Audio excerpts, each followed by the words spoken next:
站起来吧，为奴役的人们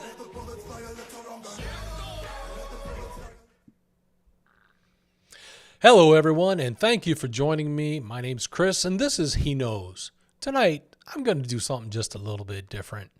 Tonight, I'm going to tell you what I'm not going to talk about. That ought to be a little fun. So first thing that we're not going to talk about is the listening devices. The listening devices that have been found in the Oval Office, kind of reminiscent of the spying that was done on the Trump administration in his first term, if you recall correctly. They never quite figured all that out, but by golly, it sure as heck happened. And now that they've found listening devices, if you noticed, they did take the desk out of the Oval Office, and I think it's because some son of a gun drilled listening devices into the Resolute desk. And I know that's the desk that Trump likes to use. So now they've got to go in and, quote unquote, give it a light refinishing. But you know what they're really doing? They are really looking for eavesdropping devices because somebody's trying to listen in and get ahead of what the Trump team is going to do.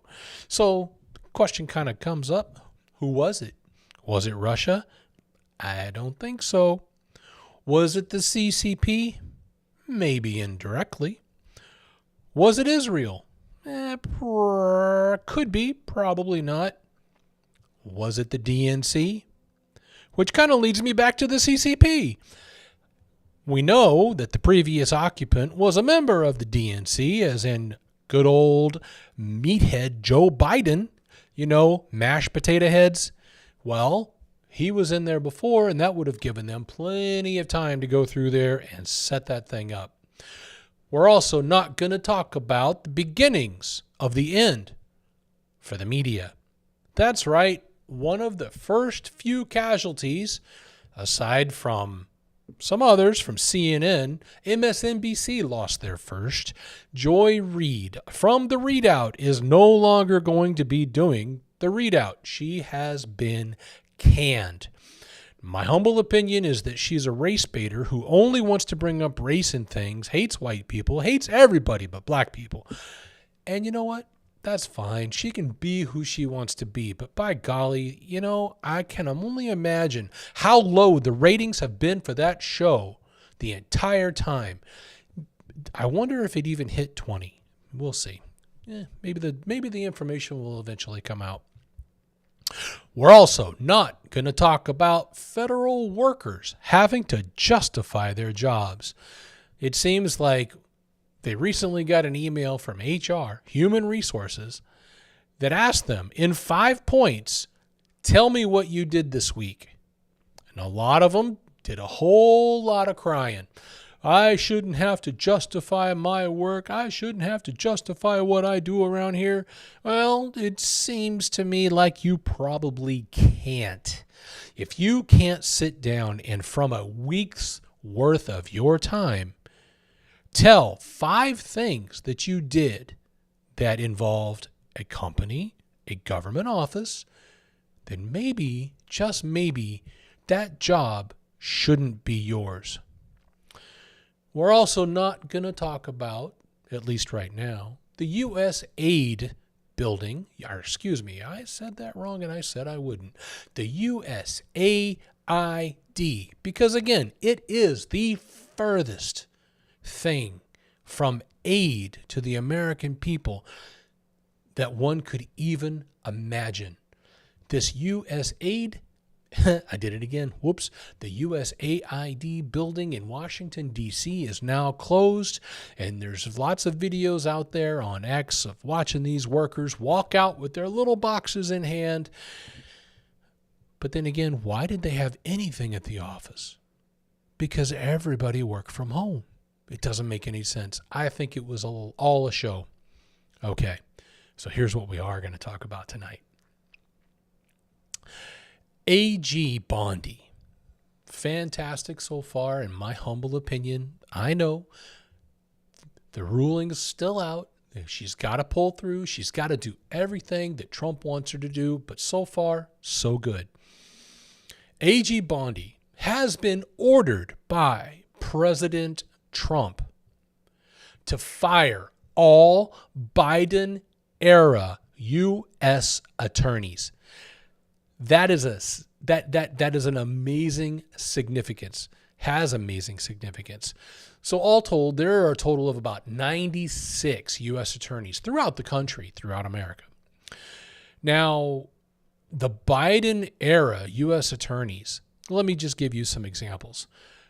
Biden, or whoever was running his show, because we know Mashed Potato Head couldn't do it himself, put up 76 people to become U.S. attorneys. Now, if there are only 96 in the entire country, that lifts only 20 holdovers that may or may not have been replaced. So it seems to me like there were a whole lot of vacancies. I am not so sure that's actually what happened. It seems like they went in and cleaned house on their own. But it's just very interesting that the media failed to tell you the truth on that. And the media failing to tell you the truth is going to be a big theme tonight.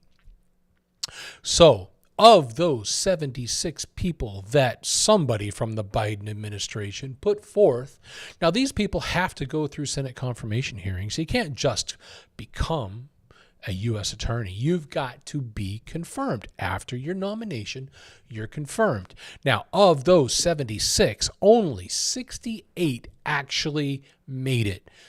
Those others that didn't make it got pulled for whatever reason before they actually went up for confirmation hearings. So was it that those 8 were too crazy for even Democrats? I doubt it. Given some of the other stuff we're going to talk about tonight, I doubt it. So Trump has said that the Department of Justice has been politicized like never before. And his intent is to clean house immediately and restore confidence. Now, I am hopeful that this happens, but it is my humble opinion that, let's just say that if there's 100 attorneys on a bus and it drives off the cliff, what do you call that? I call that a good start. Not a big fan of attorneys. Not a big fan at all. So another thing that we are going to talk about tonight is Kash Patel. The Kash has been accepted as of Friday, late Friday, as a matter of fact. He was confirmed by the Senate. Oddly enough, CCP Mitch McConnell voted yes, which really, really surprised me, okay? But there were a couple of others, and I think we already know who they are. I know I do. Lisa Murkowski, who the only reason she has her Senate seat is because of dear old daddy. She never actually earned it. It was handed to her. And it's amazing that she calls herself a Republican. She never votes with the Republicans, ever. And the other one, if you go all the way to the other side of the country, is in Maine, Susan Collins. Maine has a lot of problems right now. We know with their governor who spends a lot of time performing at drag shows and trying to get, boys into women's sports so that girls can't compete. But Susan Collins is on the same level of crazy. She, you never ever actually know where she's going to fall. She may be in the plus column sometimes, but more often than not, she's in the minus column when it comes to things that Republicans care about, when freedom-loving people care about. People who believe in the Constitution. That's what we'll call them, okay? So how is Kash Patel going to shake things up? Well, the first thing that he said he was going to do was close the Hoover Building. And from what I understand, there have been over 1,000 people that have already been dispatched to other locations other than Washington, D.C. Sounds to me like this is a very, very good start. It seems to me like there needs to be a very, very deep cleaning of the Federal Bureau of Investigation. When you see raids on innocent people, raids on former presidents, raids on Steve Bannon, raids on Peter Navarro. These raids are 100% politically motivated. Goes back to the issue that we had with the DOJ, right? It seems to me like Bondi and Kash Patel are going to be working hand in hand. They've got to, in order to clean up the mess that's been found there. And we heard, or at least I heard this week, Pam Bondi speaking that she never dreamed it could be as bad as it actually was when she got in there. Once they found out how bad it was, Trump immediately made the ruling and the order, gave the order, you're going to have to fire all Biden-era U.S. attorneys. And that's hopefully going to be done very, very soon. Now, many of them have already started walking on their own. Many of them have left the Justice Department on their own. Many of them just decided to quit. Many of them retired, just disappearing left and right. And I hope that trend continues. I hope we get rid of the corruption. It is absolute and total corruption. But back to Kash. Kash Patel's got a lot of things to look at. Let's just kind of go over some of them, right? Number one, and this is huge, is the January 6th situation. And let's tie a couple of actual incidents together, right? So number one, there was the peaceful and patriotic protest that was taking place on January 6th at the Capitol building.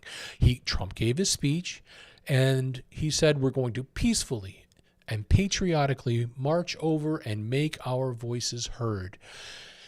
And then we know that there were lots and lots of assets in the crowd that got involved and made the big mistake of leading people inside. You could see in the video Capitol Police taking people through, waving them through, and people just walking around, looking at the art.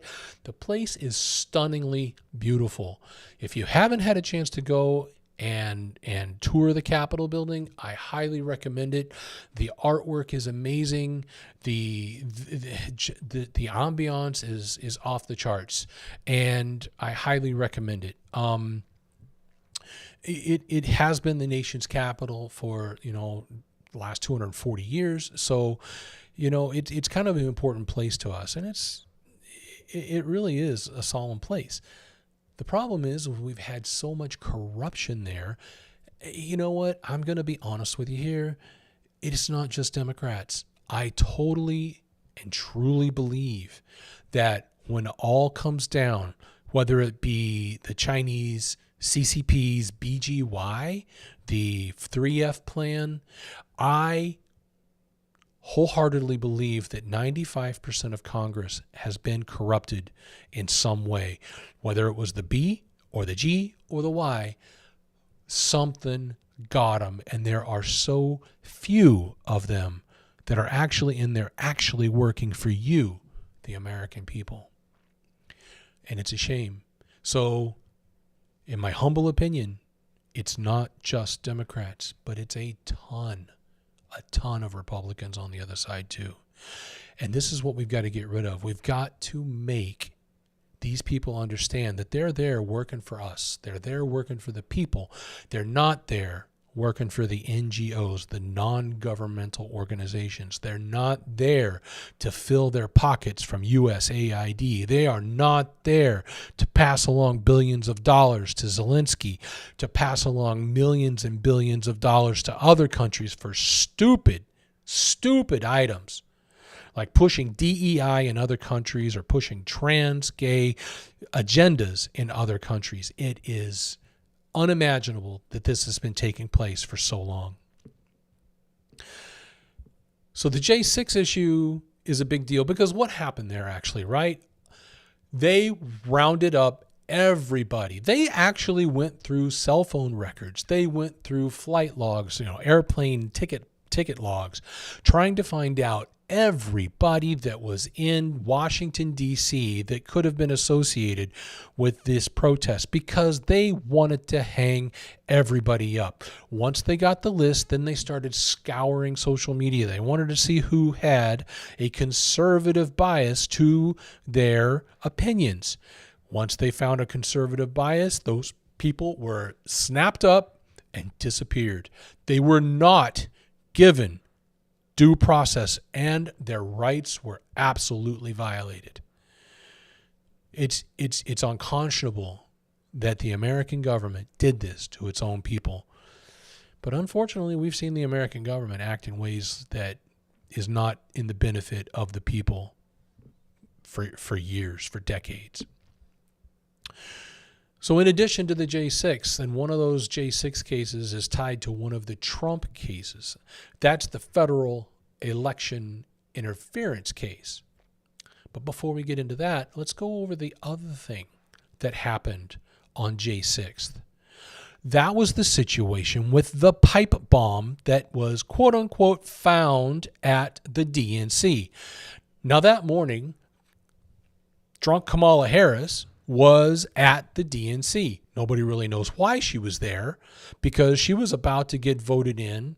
She was, number one, she was a senator at the time. Number two, she was about to go get voted in, had as things were to happen, as the new vice president of the United States of America. And they were looking for, in my opinion, and I know other broadcasters believe this as well, in my opinion, they were looking for a way to invalidate what was going on in chambers. They wanted to be able to stop the vote because they knew that there were some actual congressmen, there were some actual House of Representatives members and senators which had to work together in order to rebut the election results from 2020. Instead of being able to do that, they got a break. The January 6th protest happened. People started, the bad elements in the crowd, the FBI assets that we know were there, that they've always partially denied knowing anything about, all started breaking into the Capitol. We see them pounding on doors. We saw Ashley Babbitt get shot on camera. We saw her get shot. Now, you've got a lot of Democrats. Oops, I said Democrats. I meant Democrats. A lot of them say that there were a lot of Capitol Police that were beat, that were shot. It's not true. There were no casualties, no injuries of Capitol Police that day. Everybody was peaceful except for those that had the agenda to go in and start a ruckus. The other one, the pipe bomb, was a backup plan. They needed a plan of some kind to be able to say, oh my God, there's a pipe bomb at the DNC. We have to shut down I forget what the term is, they shut down the passing of the vote in order to make the president and vice president who they were supposed to be. And that turned out to be not needed.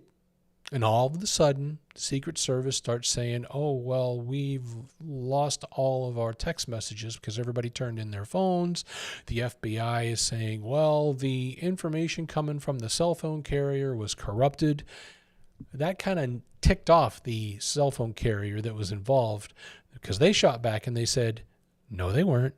There was absolutely nothing wrong with those messages at all. Everything was there. Well, then the FBI is like, blah, blah, blah, blah. What do we do? What do we do? Oh, let's make everything quiet, shut everybody up, make it try and disappear. And of course, with, USAID funding people like Politico and Reuters and AP, it's very easy to make those stories disappear with just a little bit of pressure, because you're saying, if you don't do what we want, that money's going to dry up.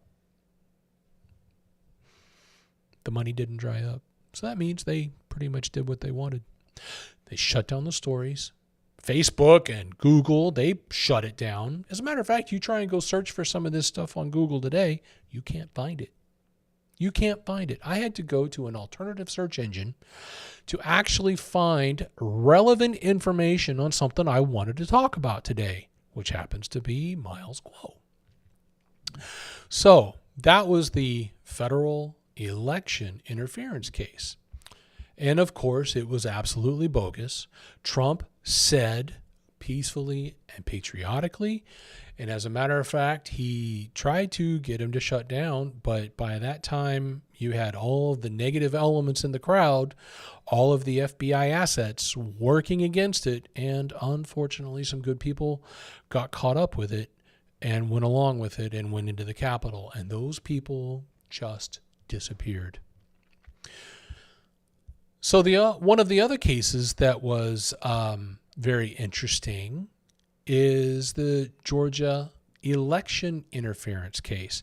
Now, this is a case where Trump had called Raffensperger, who is the Secretary of State of Georgia, and they were saying, dude, you're 11,000 plus votes away from actually having the correct result. You got to find those votes. You got to find those votes, because we know what happened as the voting bar went up. We got to 3 o'clock in the morning, all of a sudden Biden spiked and then continued, whereas Trump, remained a steady arch. That happened in so many states. So Raffensperger misrepresented what the call was about. Trump was attempting to get him to stop the fraud, whereas Raffensperger was saying, no, the fraud is good. We like the fraud. And this is a case of a Republican working against the right, working against what is right. It's crazy. So in the end, all of the nonsense in that particular case is finally coming out.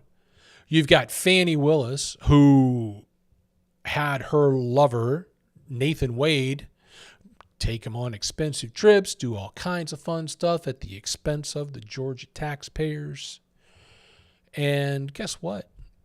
She is in some serious trouble now. She and Nathan, they're no longer together. I think Nathan saw the writing on the wall and said, I got to get her away from this crazy lady. And that's exactly what he did. I don't blame him. I mean, this woman was throwing tens of thousands of dollars at him in gifts, in trips, in just money, throwing it at him, saying, hey, do what I want you to do. Do what I want you to do. We're all going to be good. We're going to have fun. And it's ending up now where they are in some serious, serious trouble. One of the other cases is the hush money case. Now, this hush money case is kind of bizarre, in my opinion, because you've got a real piece of garbage in the name of Michael Cohen, who literally spent time in jail for crap that he did against Trump. So he's got a track record. Then he goes in and he pays off Stormy Daniels. Remember that name? And Stormy Daniels has gone on record multiple times saying nothing happened between me and Trump. Okay. But then Michael Cohen goes ahead and makes a hush money payment saying, oh, it's for the betterment of the family. Keep this quiet. Well, what he was really doing was creating a paper trail. Creating a paper trail to give plausible explanations as to why maybe there was something that went on, even though both Trump and Stormy Daniels, a well-known porn star, never did anything together. So Michael Cohen, piece of garbage, and it's beyond ridiculous. All of it is. Now, the last one that we want to talk about today is the classified documents case. And we're all kind of leading up to something here.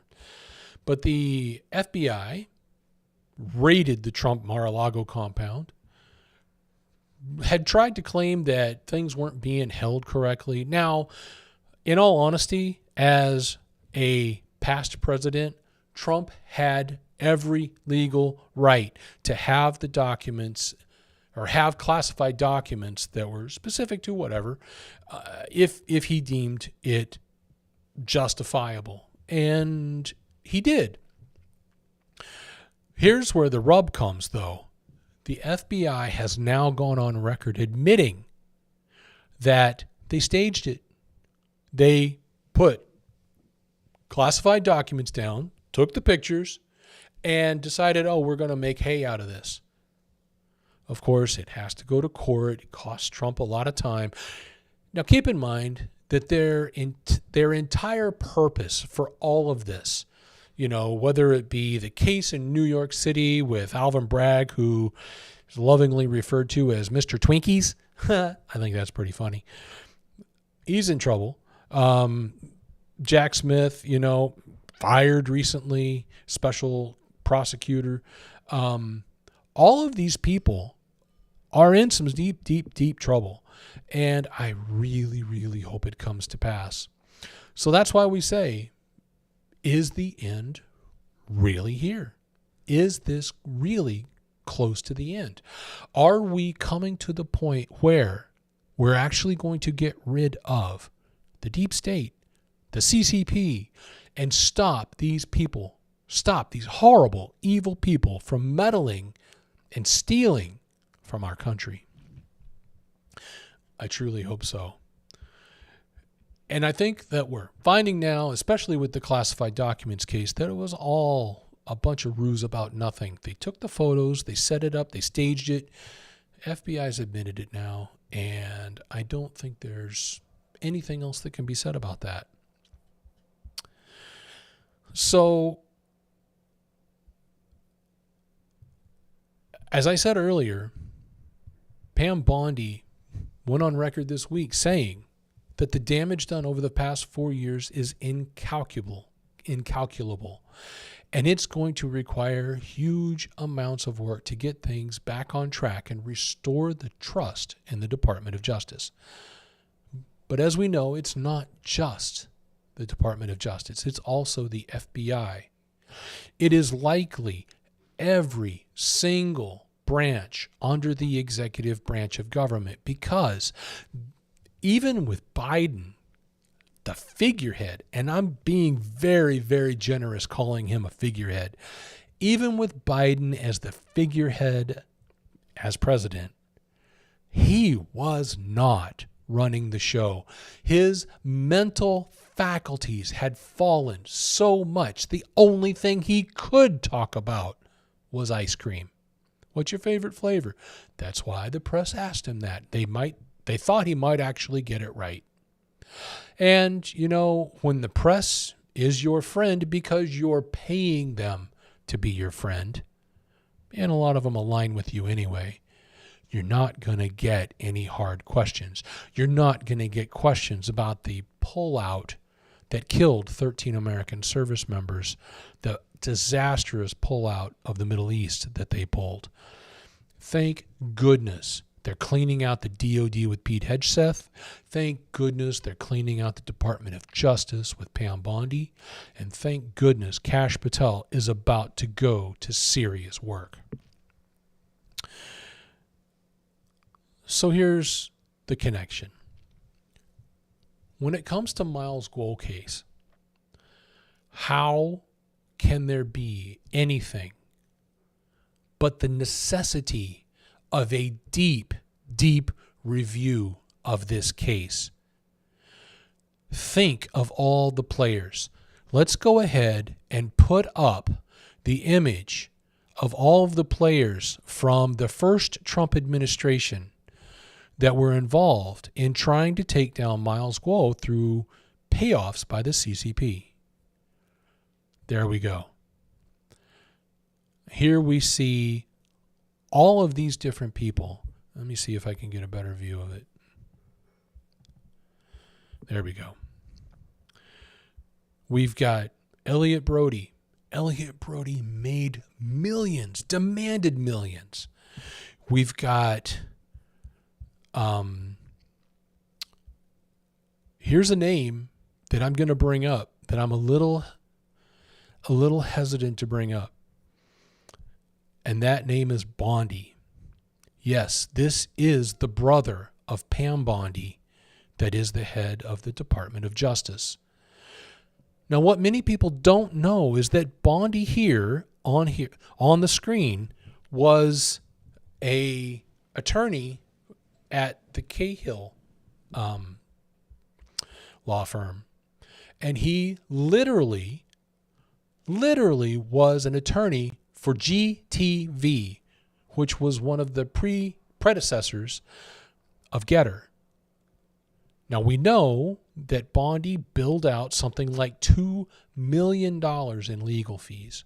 $2 million. This is amazing to me. And then in 2017, he wound up leaving Cahill. And you know where he is now wound up? He is now wound up as a partner at Paul Hastings. You know, the same Paul Hastings where Luke Despens, the quote-unquote guy running the bankruptcy for Miles Guo that is absolutely trying to tear Miles and everything Miles ever stood for apart. Yeah, that Paul Hastings. We know that he's now there.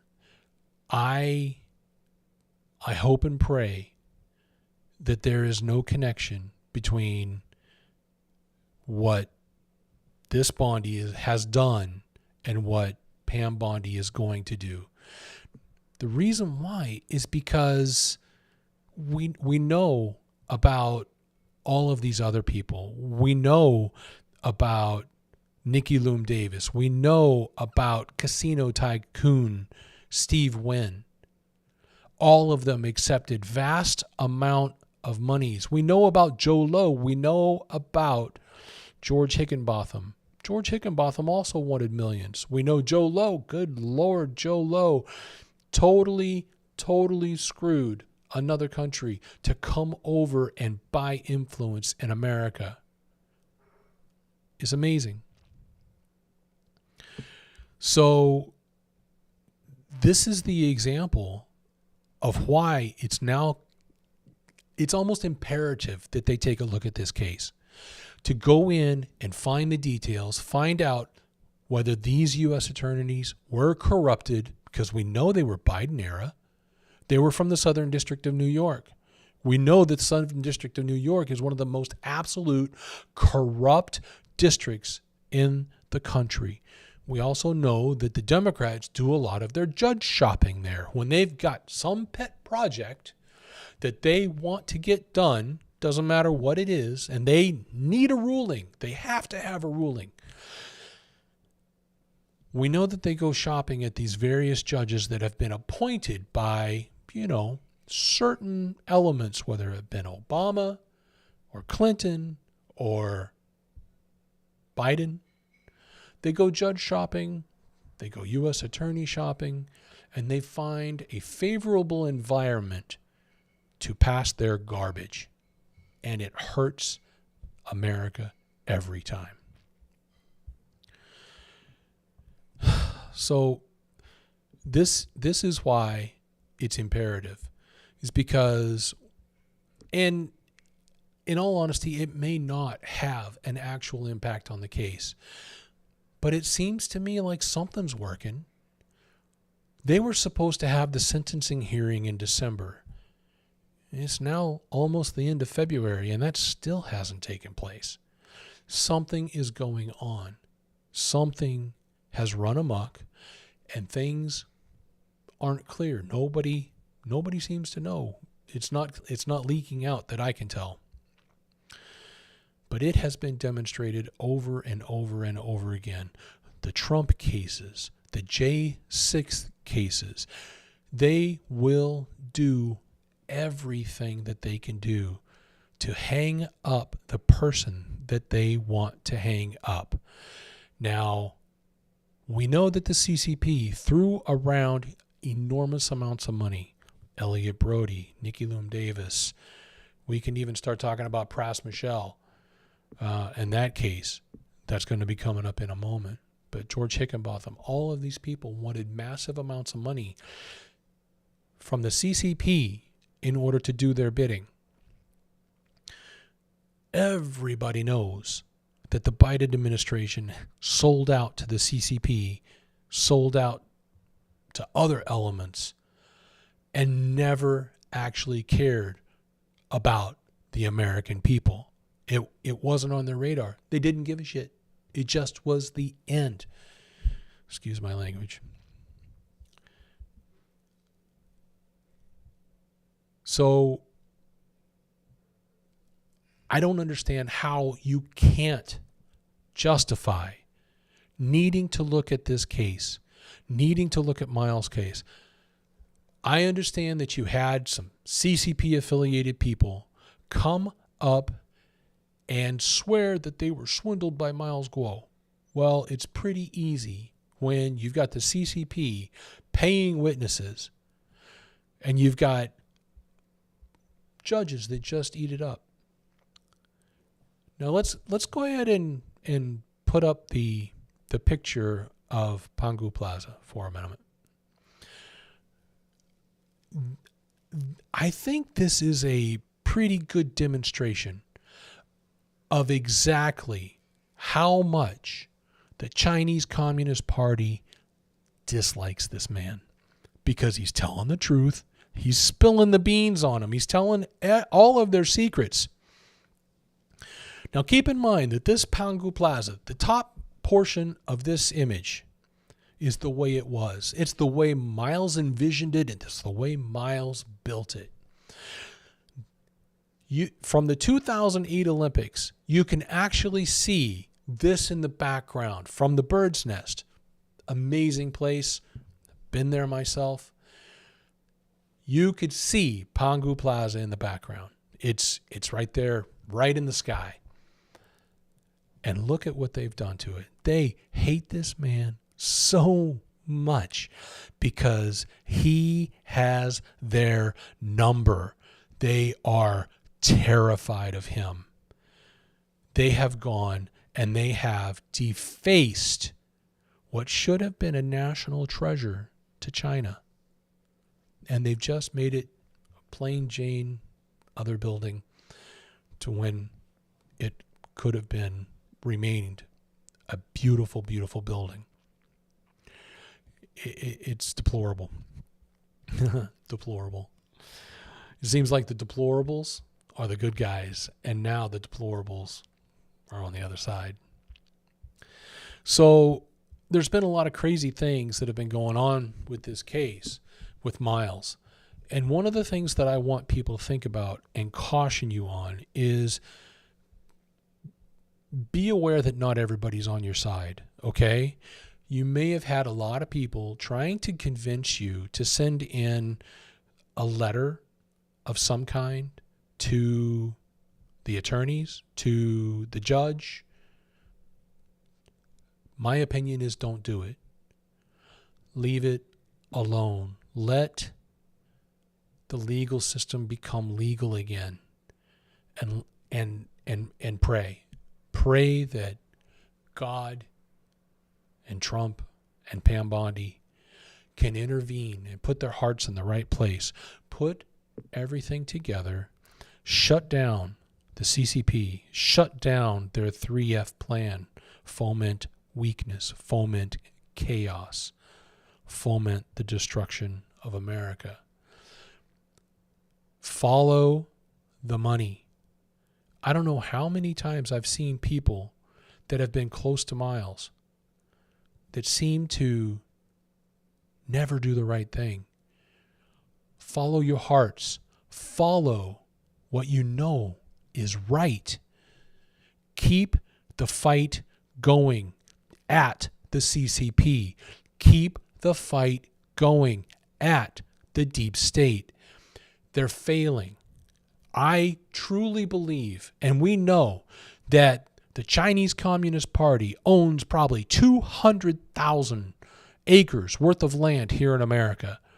I would love to see us nationalize that. Every company that the CCP owns, like Smithfield Farms, one of the biggest pork producers in America, owned by the Chinese Communist Party now.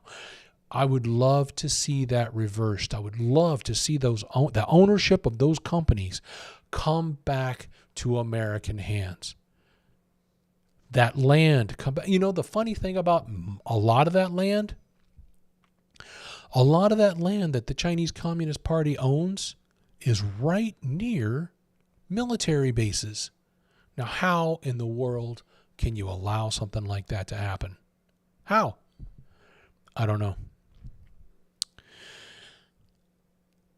So fight the good fight, folks. Keep things on the straight and narrow. Understand who the enemy is. Don't fall for things that you question.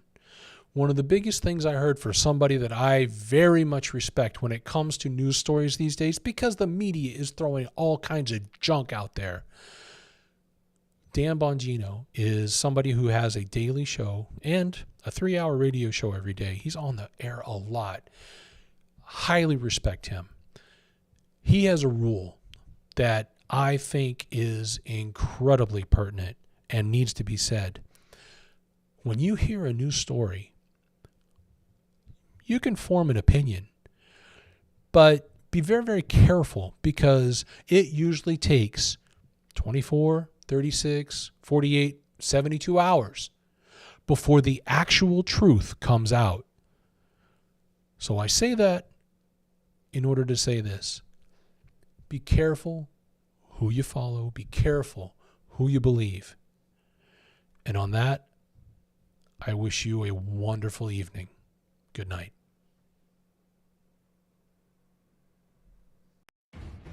他们的恐惧是我们的武器，我们的胜利。谢谢了，兄弟姐妹们，你们健身了吗？行动，行动，行动！中共，你完了！Take down the CCP!